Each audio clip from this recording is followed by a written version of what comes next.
امروز به رادیوی پیام یک نفر خود را کارمند دستگاه اجرایی رئیس جمهوری تاجیکستان توسط پیامرسان ایما تماس گرفته معرفی کرد و معلومات داد که یکی از سببهای برهم دادن شرکت فراز این است که قرار است بعدی به کرسی ریاست جمهوری نشستن رستم امامعلی، داماد دوست داشته رئیس جمهور امامعلی رحمان، شمسالله صاحبوف که مالک شرکت فراز است، به جای دادر عروسش رئیس شهر دوشنبه تعیین می گردد. نفری که خود را کارمند دستگاه رئیس جمهور معرفی کرد و این اطلاع را به ما داد نخواست که نامش افشا شود. حتی او با سکرت چت این همه معلومات را به ما داد. به گفته این منبع ما طبق قانون خدمتچی دولتی نباید صاحب کار باشد، بنابراین شرکت فراز را برهم می دهند. این منبع همچنین گفت برهمدهی شرکت فراز تنها فریب نظر است و چون نامش ورد زبان هاست محض همین شرکت را از بین می برند. در اصل شمسالله صاحبوف تحت این شرکت 96 عدد جمعیت دارایی مسئولیتش محدود دارد. حالا بیشتر این جمعیت دارایی مسئولیتش محدودها را به جمعیت سهامی پوشیده تبدیل داده ایستاده‌اند و شمسالله صاحبوف غیر از تجارت سوزشواری تمام بیزنس هایش را حفظ خواهد کرد. همچنین صاحبوف نیت دارد به طور غیر رسمی تمام این شرکت ها را اداره کند. تفتیش این معلومات از منبع‌های دیگر به ما میسر نشد. پیام میکوشد روزهای نزدیک توسط منابع دیگر اطلاعات بیشتری در این مورد به دست آورد و دسترسی شما تماشابینان عزیز گرداند. ما اینجا نظری شراف‌الدین گدایف را که دعوای غصب مالکیتش از جانب شمسالله صاحبوف را دارد پرسیدیم. باید قید نمایم که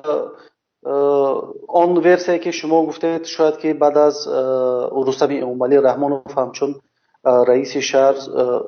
شمسالله صاحبوف تعیین گردد و قطع شدن فعالیت شرکت فراز به همین ربط دارد. من فرضیه های دیگر دارم، چون خودی شرکت فراز صاحب ملک اصلی این عمرعلی قواتوف بودند که از سال 2012 داماد امامعلی رحمان از جانب داماد امامعلی رحمان شمسالله صاحبوف این شرکت غیر قانونی غصب کرده شد و در این شرکت نیز مالکیت بنده هست که مالکیت ما نیز از جانب همین داماد امامعلی رحمانوف غصب شده است. و غیر از این خودی چندین شرکت هایی که در اطراف شرکت فراز هستند آنها در چند سال اخیر از جانب داماد امامعلی رحمانوف غصب شدند. یک مثال آخرین این غصب شدن شرکت امید 88 در سال 2018 پورا که امروز تمام مالکیتی که در اختیار شرکت امید 88 بود و در دست صاحب شمسالله هستند.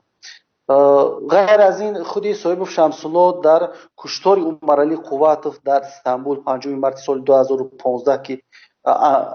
مقامات قدرتی تاجیکستان این را انجام دادند، در این کار خودی صاحب شمسالله مبلغ گذاری کرده است و در این کار بیشتر خودش دست داد. غیر از این در چند سال اخیر چندین تشکیلات های بین المللی با تحقیقات جنایت های اقتصادی شمسالله صاحبوف آغاز کردند که چگونه در لندن با فساد اداری و با پولشویی مشغول بود و چندین شرکت های ساخته که در لندن داشتند آنها نیز با پولشویی مشغول بودند که اخیراً شرکت خود را سال 2016 در لندن بستند و من فکر میکنم که این همه بازی ها و این همه سر و صداهایی که در اطراف این شرکت به وجود آمد و جنایت هایی که در طول این سالها جنایت های اقتصادی که در طول این سالها شمسالله صاحبوف صادر کرده است اینها همه ربط دارند به قطع شدن فعالیت شرکت فراز و این صاحب شمسالله میخواهد با راه مکاری با راه فریب و این شرکت را از نظر چشم مردم دور سازد و تا یک دوره‌ای که ما در پیش انتخابات پرزیدنتی داریم که این یک دوره حساسیت را به وجود می آورد و خودی آنها نمیخواهند که همه مالکیت همه آن دزدی غارتگری که در این طول چندین سالها کردند آنها را در پیش چشم مردم گذارند و میخواهند که با یک طرح نشان دهند که نه آنها گویا که رقابت کردن هم میتونند و ما هم میدونیم که در بازار سوژواری تاجیکستان دو شرکت است، یکی شرکت گازپروم نفت است و دیگری شرکت فراز است. چگونه نمیتوانست است و تمام واردات ها و معین کننده نرخ سوژواری در تاجیکستان خودی شرکت فراز است و آن فشنگ ها و آن اینسترومنت هایی که در دست شمسون صاحبوف است هیچ یک نفر نمیتوند با آنها رقابت کند و چون اینها فشنگ های دولتی را بالای آن صاحبکاران تطبیق میکنند و در تاجیکستان هم صاحبکاران مستقل وجود ندارد و همه صاحبکارانی که هستند به نزدیک و خانواده رحمان تعلق دارند. قبلا رئیس جمهور امامعلی رحمان دامادش شمسالله صاحبوف را با اردن شرف سرفراز گردانیده بود. گفتنی است 2 هفته قبل نامه این شرکت به کمیته انداز نشر شده که در آن گفته میشد سبب خود برهمدهیش در تاب‌آور نبودن به رقابت در بازار فروش سوزشواری است،